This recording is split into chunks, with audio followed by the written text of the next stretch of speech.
what's up YouTubers? It's me again, Brian, aka Gamer55551, and I am back with a My 2 Cent Switch/gaming video for this week, where I take a look at some of the stories that caught my attention and give you my thoughts and my opinion on them. So why don't we get started with the first one, and this one has to do with the video game review or review site IGN, which got itself in a little bit of a controversy. Now, IGN is no stranger to some criticism it has got. While there have been some criticism towards them that have been legitimate, like the whole, I think the Pokemon one, where one reviewer gave it a 7.8, pointing out too much water, which sort of became like a kind of a meme and all that stuff. There have been cases where some of the criticism to them is a bit ridiculous.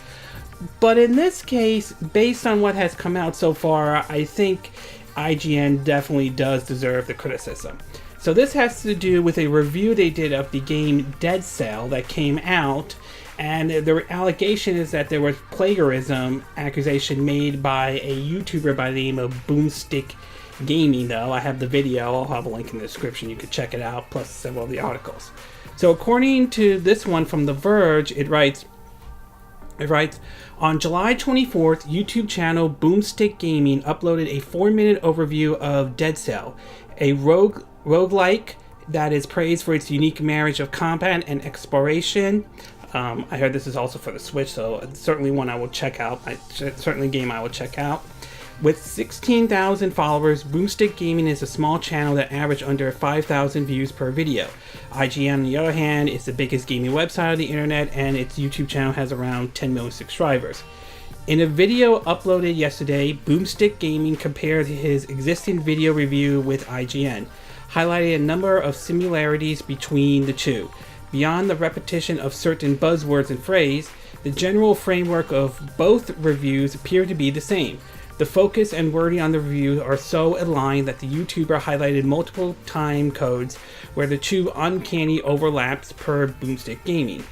Boomstick wrote in the video description, "The entire structure of my video is copied and many sentences are almost identical with high school level of word chaining," Boomstick wrote in the video description.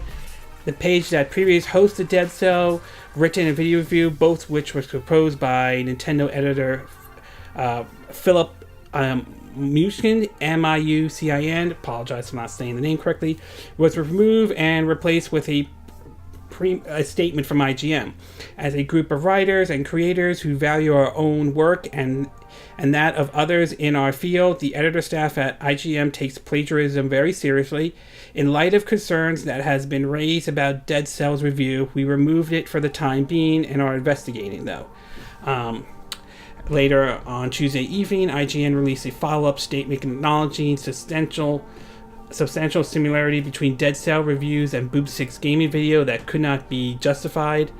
And you can read the article itself. And according to Gaming Revolution, on Wednesday, IGN fired their writer.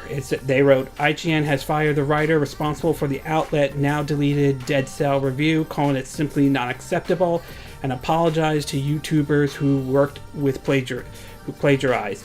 This announcement has brought a swift conclusion to the controversy surrounding this review of the game, which closely mimicked video posted by Boomstick Gaming, with the company now taking a step to compensate the YouTuber."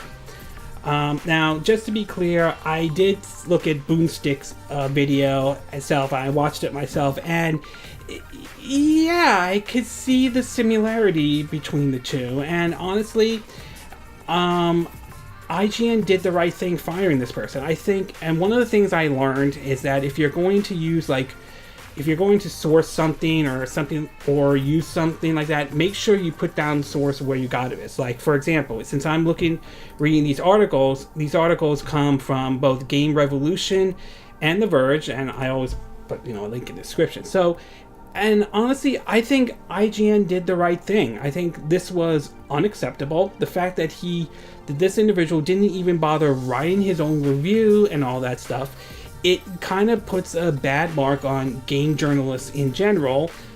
Putting the whole Gamergate issue aside, I have a different opinion about that one, though. So Yeah, IGN did the right thing. Now, are they going to continue to be hammered, and there are going to be people who are going to use this to criticize them?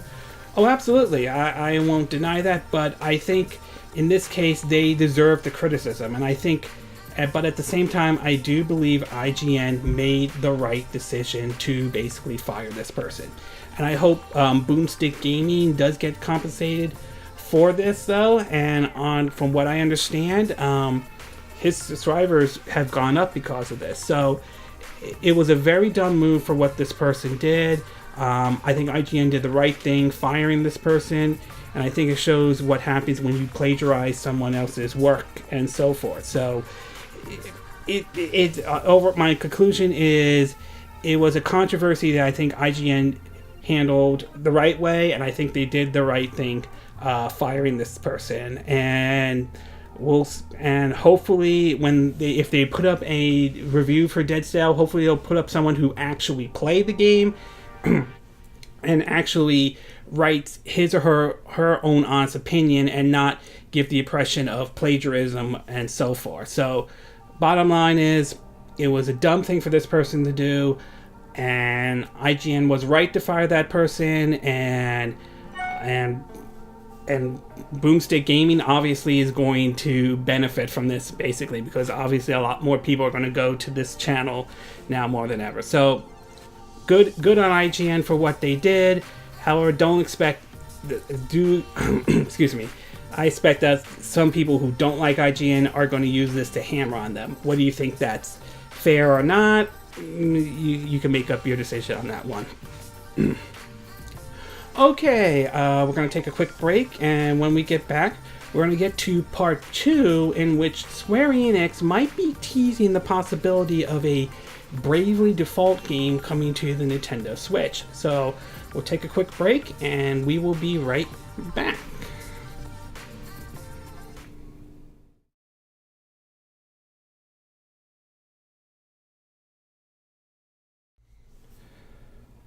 Okay, and we are back with part 2 of our My 2 Cent video for this week. And this one, we're going to be taking a look at what Square Enix may have teased a bit about of a possibility of a return of the Bravely Default series, though. So as you probably are aware, the folks who developed Bravely Default also developed, of course, this game right here, Octopath Traveler, which, to Square's surprise, has been selling extremely well.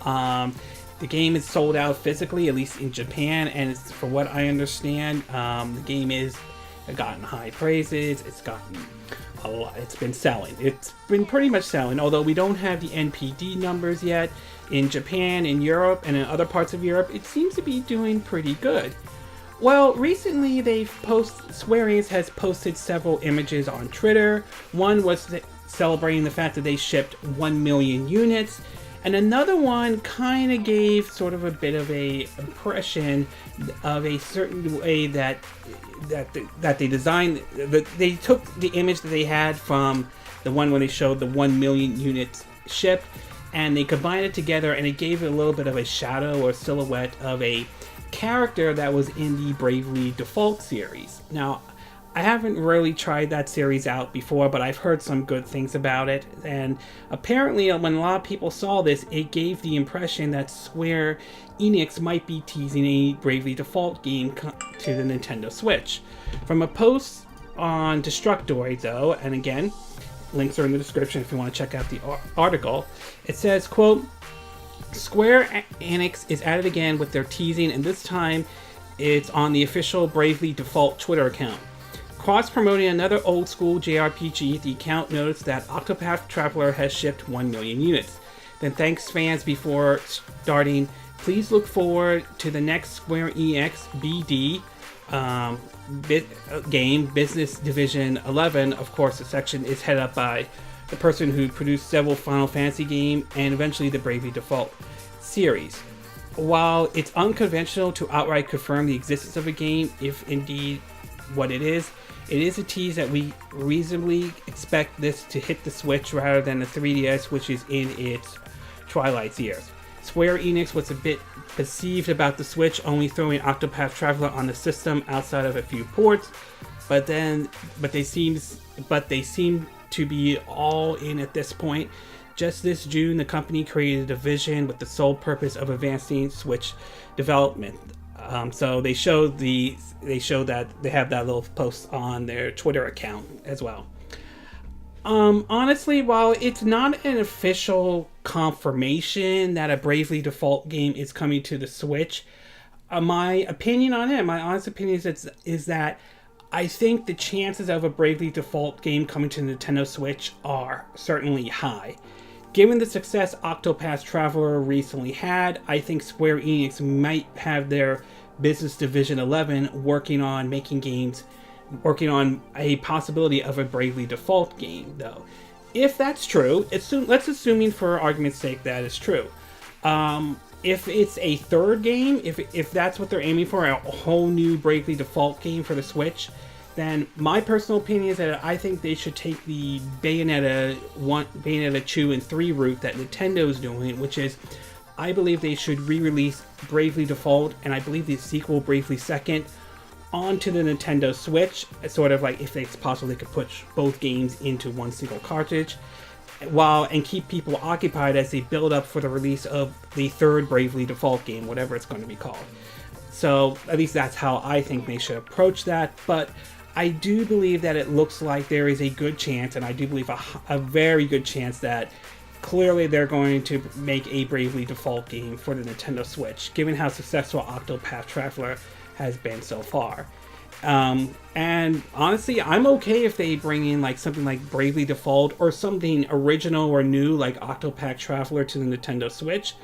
And I would also be open if they manage to do, although it sounds unlikely at this time, if they were to bring Final Fantasy 15 over, or maybe dig into some of their old franchise and maybe resurrect, say, like Parasite Eve, maybe bring that for a new generation. I mean, we're getting the World Ends With You final remix on the Nintendo Switch, so I can't see why they can't look at maybe Parasite Eve for that matter. But overall, I would say, while it's not an official confirmation, I would say that the chances are high that we will probably see a entry in the Bravely Default series on the Nintendo Switch, or at least that's how I'm looking at it, to be exact.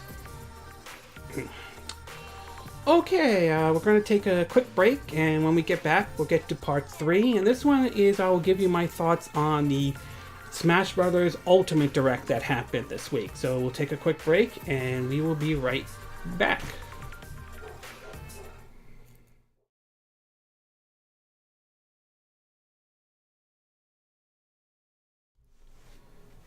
Okay, and we are back with part 3 of our My 2 Cent video for this week. And for this one, we're going to be taking a look at the Direct that just came out that Nintendo put. That was the Smash Bros. Ultimate Direct.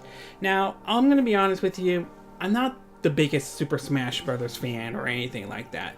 The series doesn't interest me as much as, say, other games Nintendo has put out. Excuse me. That said, I won't deny the fact that the series is very popular, and I won't deny the fact that it is a system seller, and there are people who will buy a Nintendo system just to play Smash Bros. As weird as that may be, as weird as that is, it's true. There are people that will do that. So recently Nintendo did their Direct, and there were a couple things I thought was kind of interesting that came out from it. From a article on mynintendo.com that did a rundown on it, I will say the ones that caught my attention the most was the fact that they announced Simon Belmont in it. Now, that one's kind of interesting because that has been sort of rumored for quite some time. There were a lot of rumors going around that Simon Belmont was going to be in Smash Brothers, and at first I thought, it was possible, but I wasn't 100% sure given the direction Konami was going and the whole, F Konami and all that stuff, which honestly they do deserve that though. But seeing Simon Belmont in Smash Brothers is kind of interesting, and it does open the door to the possibility that Konami might be bringing back the Castlevania series, although the series has sort of gotten a bad rep, especially after it was shown that they were only showing it for a Pico machine and all that stuff. And well, you know the whole situation with that. But hopefully we'll have to wait and see if that happens. But it is interesting to see Simon Belmont come in. Also, the announcement of King K. Rool is going to be in Smash, which is really neat. And seeing King K. Rool after him being absent for so many years now makes me wish that we do have a third Donkey Kong Country game where King K. Rool is the final boss in that one. So we know he's making a return. That's great. We also now know that Echo Fighters are going to be in it, which according to an article from My Nintendo, again, link in the description, Echo Fighters in Super Smash Bros. Ultimate have movesets based on other fighters, but a different visual appearance. In addition to Richard Belmont, who is the Echo Fighters of Simon Belmont, 2 other Echo Fighters in the game are Chrome from the Fire Emblem series, Echo Fighter for Roy, and Dark Samus from the Metroid game, Echo Fighter for Samus. Each Echo Fighter can display as separate fighters on the character select screen or stack on top of characters they are echoing. When start, players can choose between them with the press of a button. It's up to the players to decide how much they want to display. They mentioned a lot of the one of the stages they showed off was New Donk City from Super Mario Odyssey, which is nice with the Jump Up Superstar, although I don't know if that's still popular now than it was back in 2017, but hey, I'm glad they're bringing some of the levels from Super Mario Odyssey. They also will bring Dracula's Castle from the Castlevania series as well. It also points out more than 100 stages will be in the game, but because of popular Battlefield and Omega forms can also be selected from each stage. More than 300 total stages are available right from the start. Each stage in the game will also support 8-player battles. Additional accessories may be required. That's that accessory where if you can use your GameCube controller, which many still hold that with high regards. The stage morph thing is kind of interesting, where you basically can morph, I think, between 2 stages. The music, I'll admit that when it comes to Smash Brothers, they definitely has a lot of music in it, so that's definitely nice. One thing that caught my attention, maybe this is because I'm more of a single player person, it says Classic Mode. The single player mode in which players battle against a series of fighters will return in Super Smash Bros. Ultimate. Each fighter has a set of stage and opponents that she or he will face. I mean, that's a nice addition, but personally I would have preferred like the one in Brawl, the Subspace Embassy. I would have liked to see that. That sort of would have been nice. And it brings back, like the training mode. It brings back tourney mode. Super Squad. When playing Super Squad, players will participate in 5-on-5 or 3-on-3 skirmish, which each player using either 5 or 3 conventional fighters in one battle. Final Smash meter. In addition to the regular Final Smash that can be activated after breaking a Smash Ball, Final Smash meter is now a selectable option. If enabled, players can charge their Final Smash meter over the course of the battle.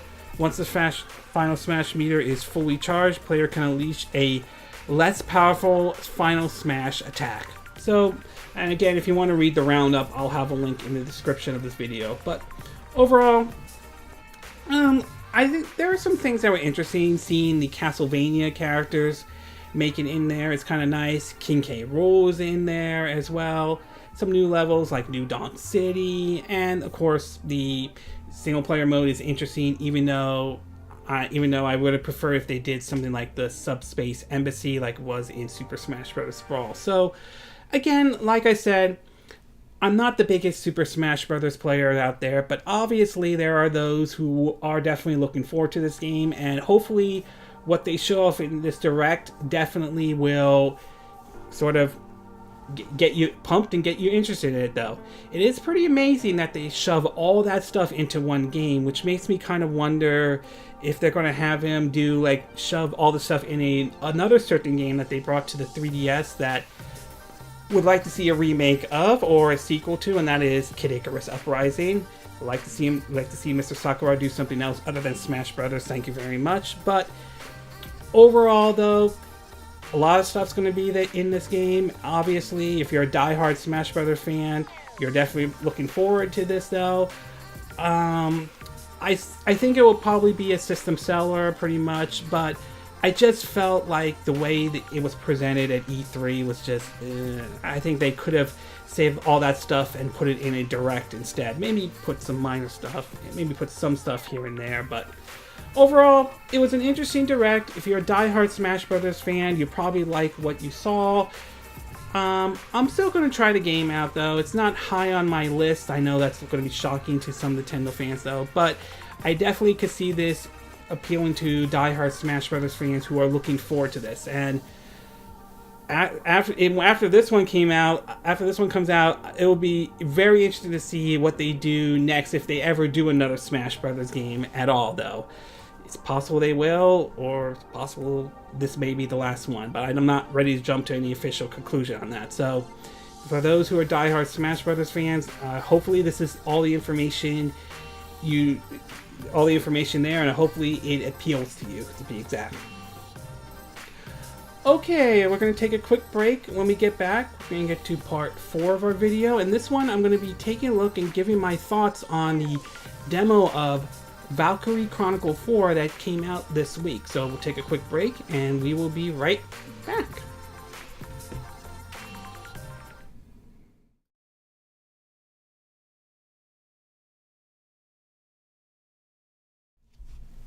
Okay, and we are back with the 4th and final part of our My 2 Cent video for this week.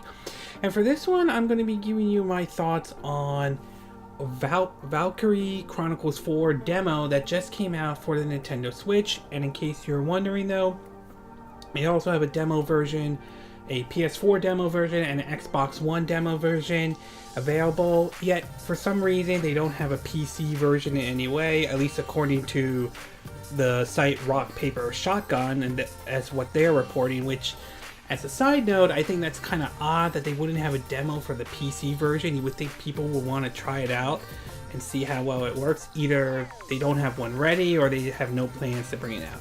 But anyway, on to this one, which is based off of the Switch version of the demo. Now, I've played the original Valkyria Chronicles, the first one when it came out back in 2008, and of course the remake that came out in 2016. And I still hold the game with high regards, and I still view that as, I rank it as, I think, number 5 on my favorite video games of all time.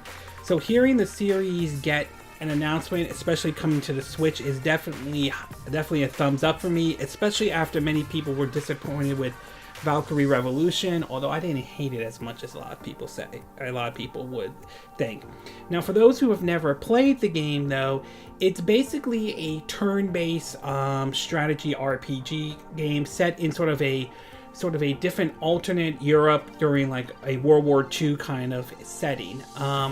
In terms of how the game plays, it's more like if you play the game codenamed Steam on the 3DS. It's very similar to that, although to be fair, Valkyria Chronicles came first before codenamed Steam did.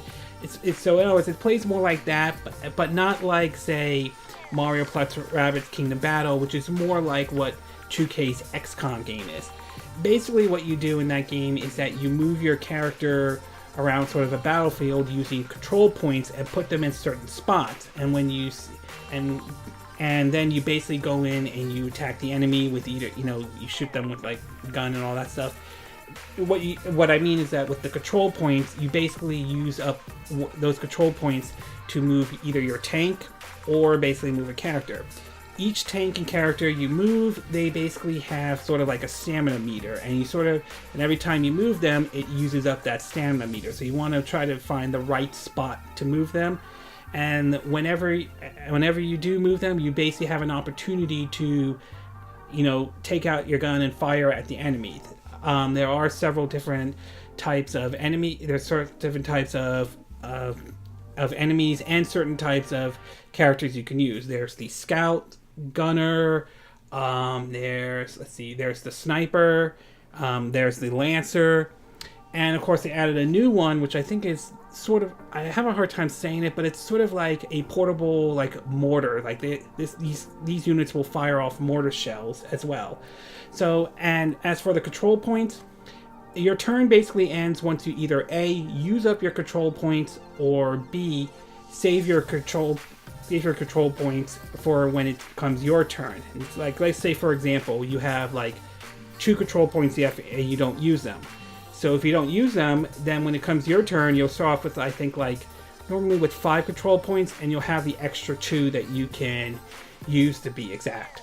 Now, as far as the Switch version goes, though, I honestly have to say, based on what I've seen so far, and not to mention seeing some video of the PS4 version, honestly, it looks fine and all that stuff. I mean, there are certainly some areas you could spot, to be exactly, though, with it, though. I mean, when compared to the PS4 or the PC or the Xbox One. But to me, it's hardly noticeable. The game really isn't as graphically demanding as, say, like what Doom and Wolfenstein were, which, again, both of those are good games. I enjoyed them, but it is worth pointing out that those were graphically demanding games, and you can really spot the difference between what was on the PS4, Xbox One, and PC to what is on the Nintendo Switch. But Valkyria Chronicles 4 isn't really that graphically demanding of a game. So some of the stuff I've seen so far is hardly noticeable. Again, this is the demo. We won't know exactly what the final version is going to be, but right now I'm not seeing anything, or should I say, barely noticeable in terms of visuals. Other than that, the visuals look fine. It has that same watercolor and anime look that the first game had, to be exact. The gameplay is very similar to how the first one is. They did make 2 things that I did like that they brought back. I think one that they brought back, and the other one I'm glad they made a change of. And that is, one, the leveling up system is more like what it was in the first Valkyria Chronicles game, not like Valkyria Chronicles 2, which I really hated how they did the leveling up system on that one. Which means if you level up, say like, you level up a unit, you don't level up certain individuals. Like, so for example, if you level up your scouts, any scouts you have in your unit is automatically level up. Same with snipers, same with gunners, same with lancers, and so forth, though.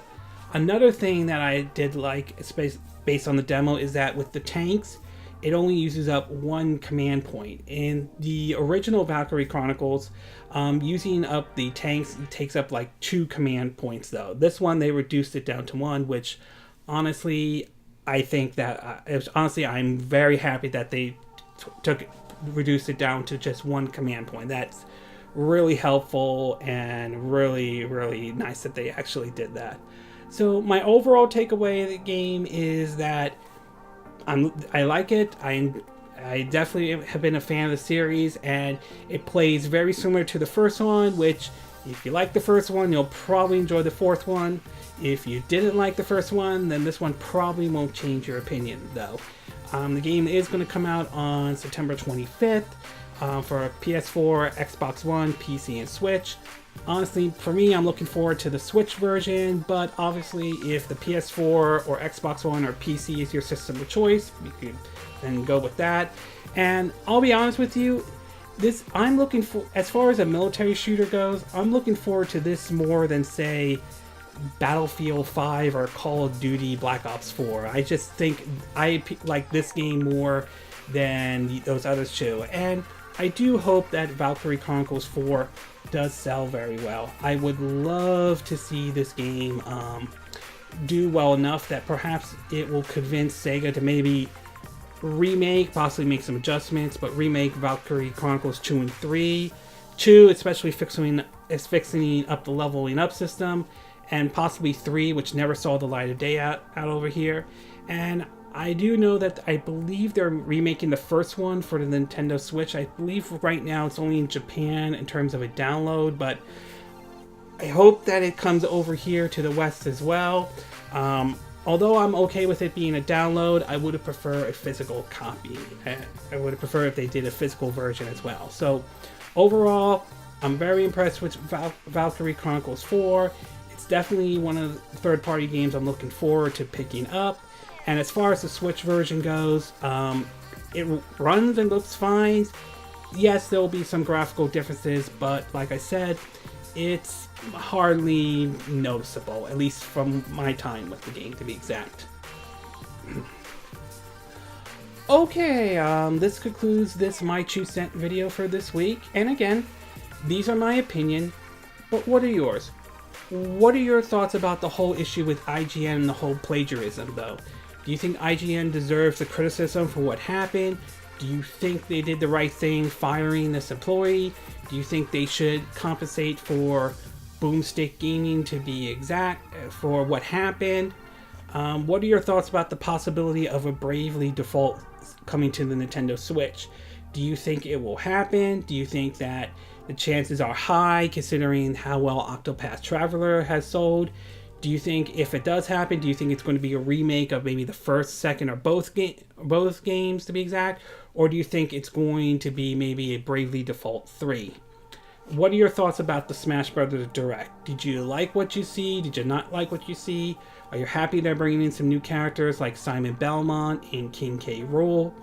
And what about Valkyria Chronicles 4, the demo that came out, though? Have you tried the demo out yet? And if so, which version did you try out? Xbox One, PS4, or Nintendo Switch? Is it the game that will interest you? Is it a game that's not interest you? Have you been a fan of the series? Have you not been a fan of the series? And for PC users, are you disappointed with the fact that there isn't a PC demo available as well? Or do you not think it's a big deal at all? Do you agree with what I said in this video? Do you disagree? Do you have a difference of opinion? As always, sound off on the comment section below. Let me know what you think, and I hope you hit that like button. I would appreciate it. And I hope you do subscribe to my YouTube channel. Also, feel free to share this video if you want to, and feel free to donate to this channel if you like. You could do it through PayPal Me or Patreon. Links will be in the description of this video. And I will see you again next time when I do another video. Hopefully that'll be soon. Until then, from Southern California, wish you all a good day then. Bye!